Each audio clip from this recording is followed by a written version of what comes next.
Welcome to Figure Eight, where we feature inspiring stories of women entrepreneurs who have grown their businesses to 7 and 8 figures revenue.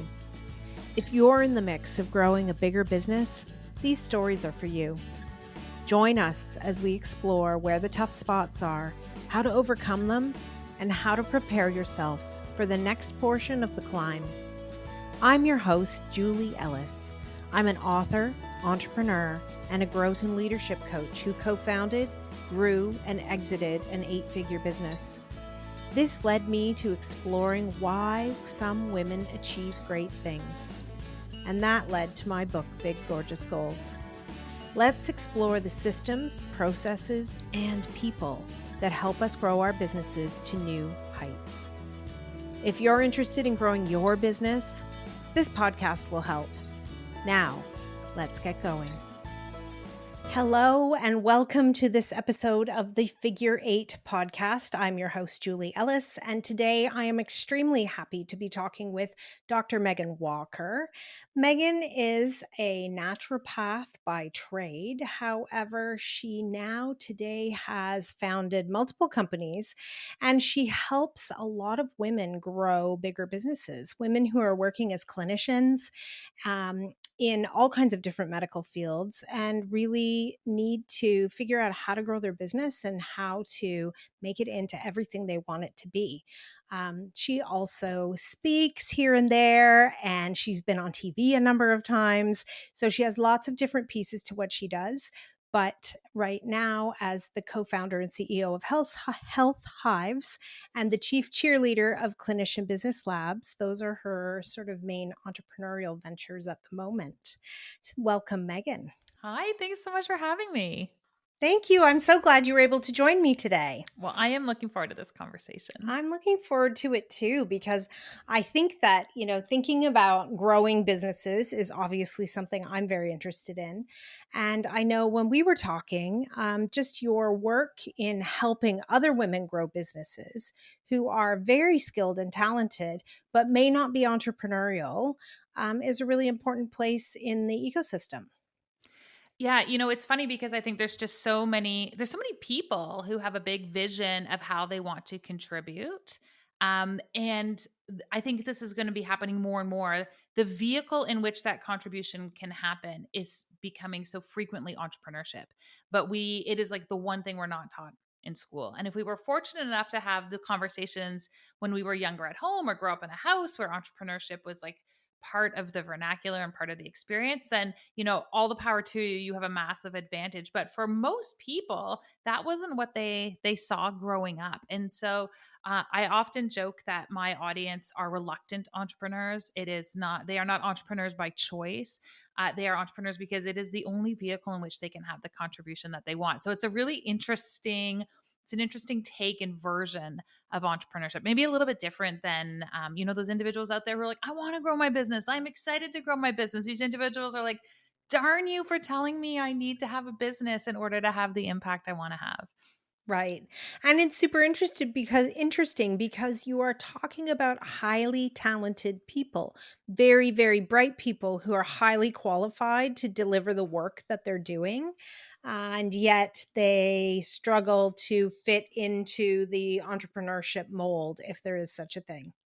Yeah. And, it really underscores that I think that the skills required to succeed in entrepreneurship are not necessarily the skills that we are going to learn to be successful in other areas of our lives. And to be honest, I think that's one of the things that my audience finds particularly frustrating is they're like, listen, I went to school for 800 years and wrote 4,000 board exams, and I am so ridiculously qualified. And then this person over here went and did a weekend course on something and now calls themselves an expert and throws all their entrepreneurial skills out, and I can't catch up. And so there's this real reckoning that has to happen around the relationship between their credentials and their capacity in the realm of entrepreneurship. And it's challenging. And I think maybe more so, maybe a generalization for women, we move into this like cycle and whirlwind of self-doubt when we are highly competent, skilled, and educated in column A, and we feel like complete imposters in column B. And I can teach extremely intelligent people the tactics and strategies to run a business. They can grasp those concepts really quickly. But what I actually find is really hard is that I now have to overcome a huge mindset deficit that these highly competent people are facing because they've actually never been challenged like this before. It's always been a little bit easy for them. And so they step into that arena and they go, like, what do you mean this isn't simple? But entrepreneurship is I think a unique set of skills. It's a different way of thinking about a complex problem. It requires that we view the problem from and with an element of risk, and we assess our own risk tolerance. So it's, I just find it the most fascinating and enjoyable game. I feel like I'm literally in a real life game every day I step into sort of the entrepreneurial ring. And it took a while for me. Like I kind of looked around and I went, oh, like this isn't, people don't like this game. Like this isn't a fun game for everybody. And so that, that is a part where I have to slow down and spend time and honor, um, the mindset piece and the reconciliation that's required for so many members of my audience as they step into an entirely new arena of challenge. It's so interesting. I was speaking with one of my co-founders and we were doing a presentation together, and we talked about how in our early days of entrepreneurship, we had no shame. And we feel like that was really part of what helped us to be successful as we, got our business off the ground and started growing it. And it's kind of interesting because that kind of behavior doesn't necessarily fit with somebody who, their achievement has been tied to, a more academic and credentialing kind of path. That part has been fascinating for me to kind of watch too. And I talk about this really openly with my audience. And I say to them, listen, the things that have made you successful up until this point in life, which is really succeeding in the realm of academia, where as close as you can get to perfection, the better. And that's the standard that everyone is looking for. All the skills that got you to that point are actually going to need to be dismantled for this other game that we're playing over here. And I got into this, I'm going to say heated debate, but we'll just say like it was a charged conversation with my mom. We were on a mother-daughter trip to Italy, and we were sitting there and she, out of left field, she's like, Megan, can I tell you something? And I was like, sure. It was like we're sitting in the piazza drinking Prosecco, and she's like, I got to get something off my chest. And I was like, sure. She's like, I can't stand it when you have spelling mistakes in your Instagram posts. I was like, oh, okay. I thought we were going somewhere else, but we're gonna do Okay. this. And she's like, it just like, how are you not spending more time reading and proofreading your Instagram? And I actually took back control of my Instagram. It's 100% me and my spelling mistakes. And I said, honestly, like I don't care that much. Like I just want to say something and put it out there. And I'm fine with 90% great. And half the time I don't have my glasses on. I can't see the words anyways. And I just hit like publish. Anyway, we had this whole debate and I said, listen, like, I want you to understand her background. She was a school teacher and a principal. And I said, you taught a cohort of individuals how to be successful in the context of school. And I said, if I had my entrepreneurial women waiting for perfection before they ever hit publish, they wouldn't even have a business, let alone be able to grow it. So my whole business is getting people to take imperfect action over and over again and then finding the patterns that are where they're winning and not waiting until things are perfect. I don't think we have time for that. And as we grow and as we have more systems and as we have more people, we can elevate that standard in certain areas and contexts. But this, how we reconcile our relationship with perfection, is a huge part of what we are needing to do. And I agree with you, like on this whole idea of, early on in the journey, we had no shame. We tried stuff. We called people. They rejected us. We did whatever. We're like, well, I guess that this is the phase of life where we get rejected. And it's almost like as we get deeper into the journey, this self-awareness of all these different pieces start to attract more meaning. And I too was like that. I was doing more things. I was way less concerned about how I was perceived early on in my journey. And I feel like I've kind of swung the other way. I think my 40s have been really good for me for that, where I'm like, what you think of me is none of my business. And I kind of am back in the groove if I'm going to do what I want to do again. But that part's hard. Like that there really is a balance. And I think it's great life lessons. Like, I don't think there are lessons you learn in entrepreneurship where at the end of the day you go, darn, I wish I had never learned how to handle rejection. And I wish I had never reconciled my relationship with perfectionism. Like, all the things you're going to learn in the arena of entrepreneurship are going to serve you in your own personal growth and development and all of the above. And it's not going to be easy. Like, that would just be such an unfair assessment. But gosh, I miss the days where we could just innocently do stuff, and not actually really perceive the bigger picture. Right. Yeah. It does feel like you've got to find like those antidotes. So you've got perfection and, maybe the antidote. I know one of my antidotes for it is experimentation. So what's supposed to happen in science with an experiment? They're supposed to fail. So thinking of it as an experiment, oh, okay, that one failed. Let's try it again this way or that way, or tweak it, or, move on altogether, helps me to from leaning in too hard to, but it has to be perfect the first time. And because you catch yourself and you're like, I got to move on this. Yeah, and I've struggled with this a little bit in that the nature of my initial businesses, like as a naturopathic doctor, people came and they paid me for support with their health, but paying me to develop a strategy on how we're going to optimize their health or mitigate their condition didn't actually guarantee that we were going to be successful. And I found that really challenging, and I found it really challenging to the context of the Canadian medical system because they weren't used to paying anything. So it was a big stretch to convince people to actually pay out of pocket. And when they did, there was kind of this expectation, well, I paid you, now you're going to fix the problem. And so, I was confronted with that piece really early. And I don't have a perfect solution for it even now, where I'm working with individuals to help them strategize around their business. And really specifically, I think of myself as a strategist, not as a coach. And in fact, I don't even think I'm a great business coach. I enjoy the strategy side of things. But same thing, I have to catch myself and manage the expectations of my clients. If you invest in the work that we're doing to help support your clinic or your growth, you need to be very aware that this is not going to guarantee you're going to get the out. Like, paying me $10,000 isn't going to deliver you $1 million business on the other side. We're just going to lay the strategy and you're going to get to do the work. And we're going to do an experiment that probably will get us closer to an outcome. But I love the use of that word because it's still an experiment. That's the nature of Mm-hmm. entrepreneurship. Mm-hmm. And I'm curious now, you talk about how you really aren't a business coach, but you're a strategist. And you're also at this point a serial entrepreneur, because I know not only were you a naturopath, but you sold your first business way back when you were in university. And so that's, you've been through the cycle on a number of occasions before you got to being in that strategist role to help others. And what's your journey been like? What are your kind of key learnings from your own experience? Oh gosh, there are I wrote a whole book on this, on all my key learnings, and frankly, all the places I kind of fell down and where I had to get back up, and what the tripping had in common.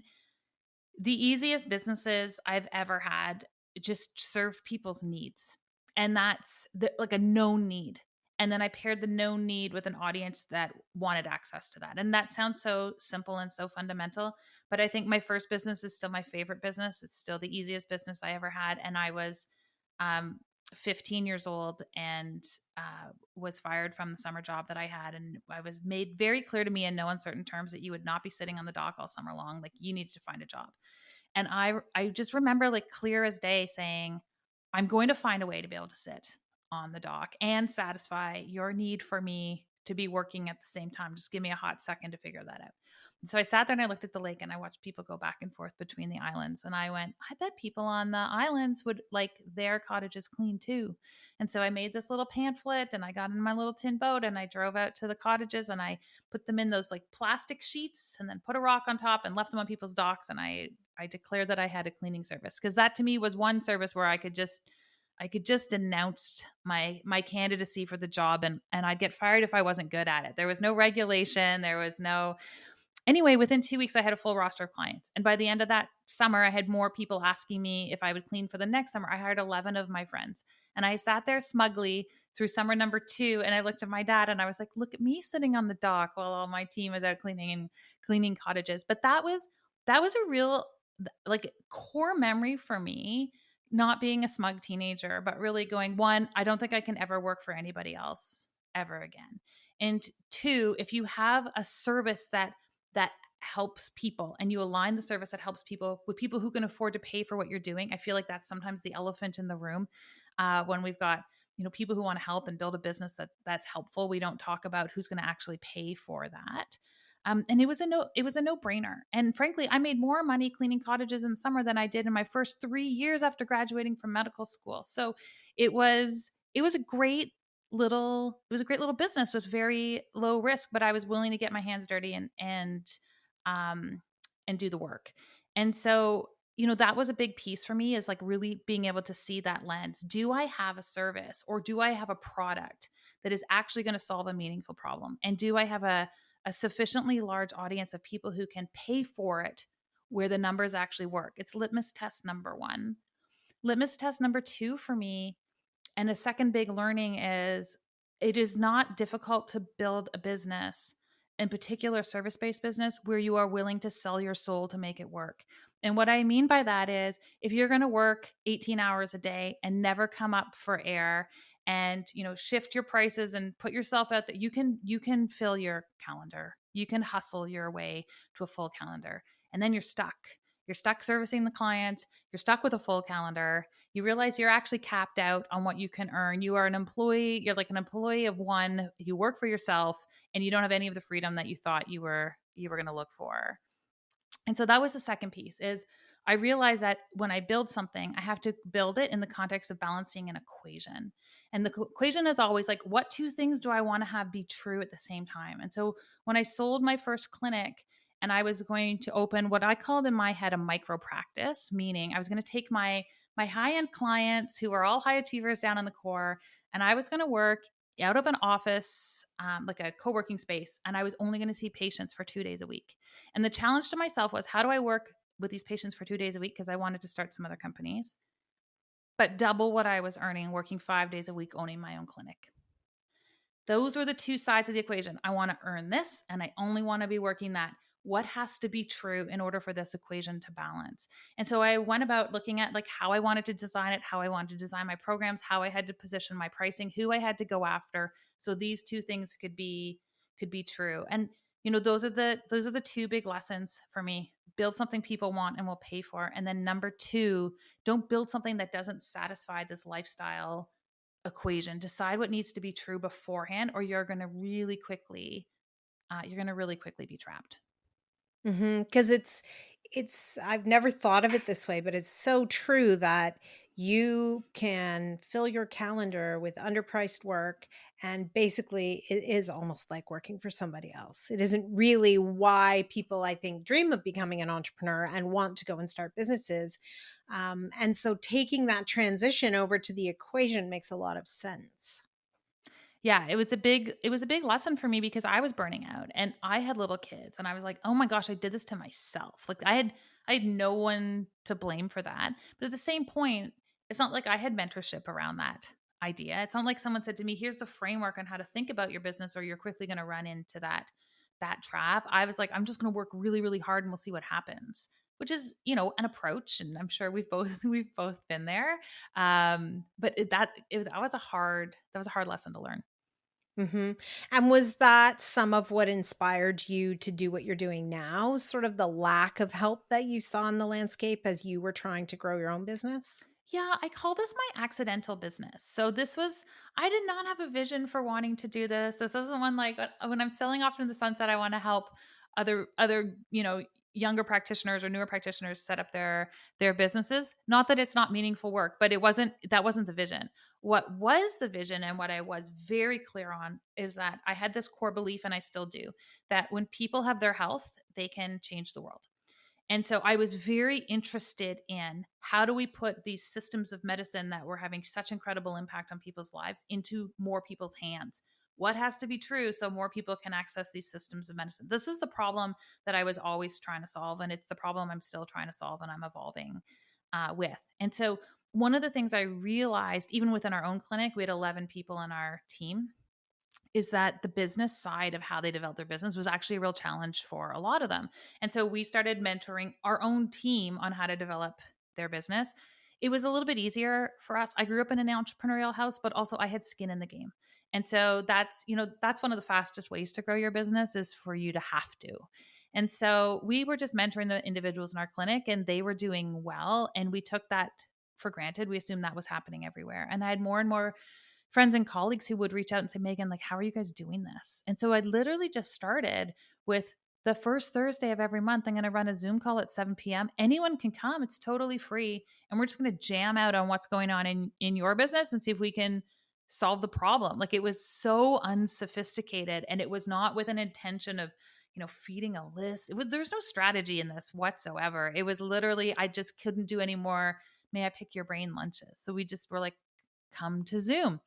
And so we started doing that. And then everyone had the same 10 problems. Like if you solve these 10 things in order, you won't have this big catastrophic situation. And so it kind of formed the foundation of our first program. And then we realized there's a whole, we just kept building and writing programming to solve the problem at scale. And I was okay doing it and said no to other things because I really quickly realized that when practitioners were building strong, sustainable businesses, we were reaching more people with these incredible systems of medicine. We were having practitioners who weren't burning out. We were having practitioners who could contribute to the household income of their family. And so I was like, oh, this checks the box of it working in alignment with how I want to contribute. And so we just kind of kept growing from there.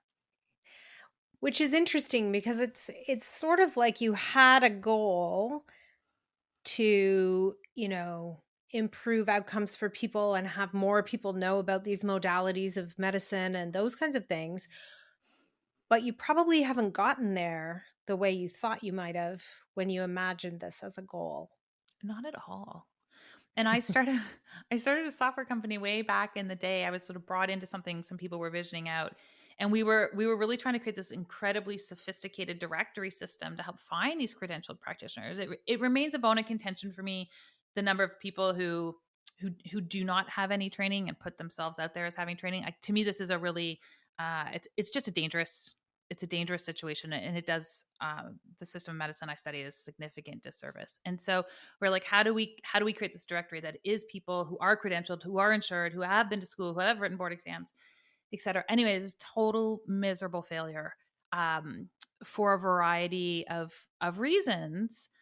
But it also checked the box of, okay, this is a way of being able to get that information out quickly. It's a way for us to be able to disseminate and distribute the medicine. And now there's so many different ways we can do that at scale. For me, really, it's about now having the discipline to like be very clear on what my skill set is and how I want to deploy that for the next iteration. So there's a few things in the works on that. That's exciting. Yeah. But I think that's part of owning a business is that, you have to keep on rolling. Yeah. Yeah. It's and not I think static. And don't like everything doesn't have the second you kind of remove this, it all has to work all the time. And you're like, we're gonna try this, but also we're gonna understand when we're gonna back out, like when we're gonna call it. That's super valuable. Like we can still, but let's just go for it. It's that expectation piece that I think is really important, that we manage that component. It's not a reflection of you or your skill, or there's lots of factors that go into whether or not something is going to be successful.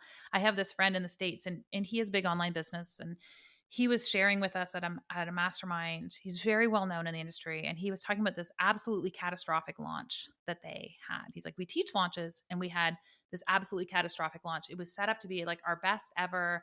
We had overextended ourselves on ads. We had more affiliates than we ever had. We had more opt-ins. We had like every metric leading up to this launch suggested this was going to be the most epic thing we'd ever done. So we kept putting more and more money into the leads. We were like, we were so excited. We're going to kill it. We're going to kill it. It's going to be the best. And the thing about a launch in the online space is like, up to 70% of your sales can come in the last 24 hours, which is a wild thing. But, and what happened for him was his cart closed on the same day that Donald Trump beat Hillary Clinton in election round 1.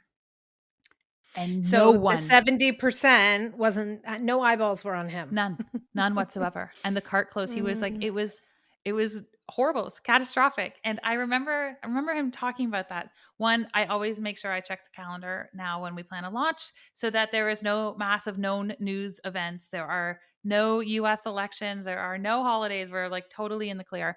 Um, but two, there's black swan events that you just don't see you don't see coming. And so you know, it's okay to fail. Like I think that's at the end of the day. It is okay to fail. And it doesn't mean all the work you did over here was for naught. I think I'm at this stage of life where like things happen and I actually can see the silver lining and the disappointment and it can all be in the same package. But it was great to hear them having that story and also just this reminder, you gotta just lay it all on the table. You can't control everything. Yeah. Yeah, and I think those are some really great takeaways from having a failure is that really nothing is in isolation. No success or any failure. They're not isolated incidents. They're always in the bigger context of, who we are, what we learn, how we go out into the world. And I think that you can let a failure drive you off the path if you're not careful. Mhm. So figuring out how to kind of rest a little and then come back from it is important. And how you debrief on a failure is, I think, really critical too. And that I think is just maturing in life, probably, and also in business. I mean, if you're failing the same way 10 times in a row, we need to stop and we need to evaluate what the heck is going on here. Unless you have super deep pockets and you could just keeping busy, but how we debrief and how we like pull the lessons from these things, I think is really critical. And it's interesting now as a parent, I spend a lot of time when there's failures or things didn't work out. I'm like, this is amazing. So let's like what happened here? This isn't even, watch my daughter play soccer and she plays high level soccer. When their coach goes nuts when they lose a game, I'm going bananas on the other side of the team or the other side of the field because I'm like this is such an opportunity to debrief with them while emotions are high around what went wrong. Not to berate them because they're not going to take risk again, but to like really like what happened? What happened? Like let's not forget. So I have a real soft spot in my heart for learning from failure because I'm good at it. The failing It is part. interesting. It's interesting too, though. It makes me think about, like, I'm able to say we had a really strong process around autopsy after every launch that we did for anything. And because even when it went really well, it was never perfect. And so, doing that evaluation of, oh, until you sit as a group, as a project team and write it all down, what went well, we do even better if, and then we take our lessons learned. And, suddenly you're like, oh, 5 times in a row, the same thing went wrong at lunch. If we could find a way to fix that, everything would be so much easier and less stressful for everybody. Yeah. And so it is interesting, I think, to have those reflection points and really examine without blame and without, that, so and so dropped the ball. Like, I don't think it's about that. It's more about like what's happening in communication? Where's the breakdown? What's happening in our systems? Where's the breakdown? Why are we struggling in the same way over and over again? I think we're past the phase of life. I'm past the phase of life where I'm like, who's getting in trouble for this? Like we don't have a culture for that at work. I'm all again like in my 40s. I'm like, I don't get it. I don't get in trouble anymore. Like I don't, that is not, but I think we're still conditioned around that, right? We're conditioned neurologically to make sure that the blame doesn't fall on us. And it took me a long time as a business owner to be able to debrief or autopsy effectively on the backside of any kind of launch because I felt like I put my whole soul into it. I'm like, I got nothing left to hear the feedback. I don't have because I still hadn't transitioned to it being feedback. I was still like, the blame. I have no room for blame. I did my best. I don't want to hear it. And so there was, at least for me, there was a real evolution. Like I had work to do to be in a place where I was open and then eager to get the post event feedback so that we could get even better the next time. And I think we forget once we've moved along, at least I sometimes forget, I have to remind myself, actually how much of your soul goes into your businesses at first. It is your reputation, it is your money, it is like it feels like it is everything. And so I'm empathetic and understanding when people are in a place where they're not great getting feedback. I think that's actually part of the journey. And with my background in health, and my audience was primarily entrepreneurs when I was in practice, I recognized that, and I was like, okay, we need to treat that. We need to treat your adrenals. We need to support your system. You need more time and space and breaks, so that you'll grow faster when you can get the feedback. You'll grow faster when your health is on point. That's where, the mental health, the physical health, all these pieces come together to actually make you a stronger entrepreneur. But don't kid yourself. There is work in this process. There is personal development work in the process. And if you don't, the sooner you realize that and really look into that, the faster your business is going to grow, no matter what. It's true. It's true. And I've always believed that leadership is never static, that it's always a work in progress. And it really fits with, who are we as people, mentally, physically, as leaders, and how do we just keep getting better? How do we work on ourselves in a thoughtful way? Mm-hmm.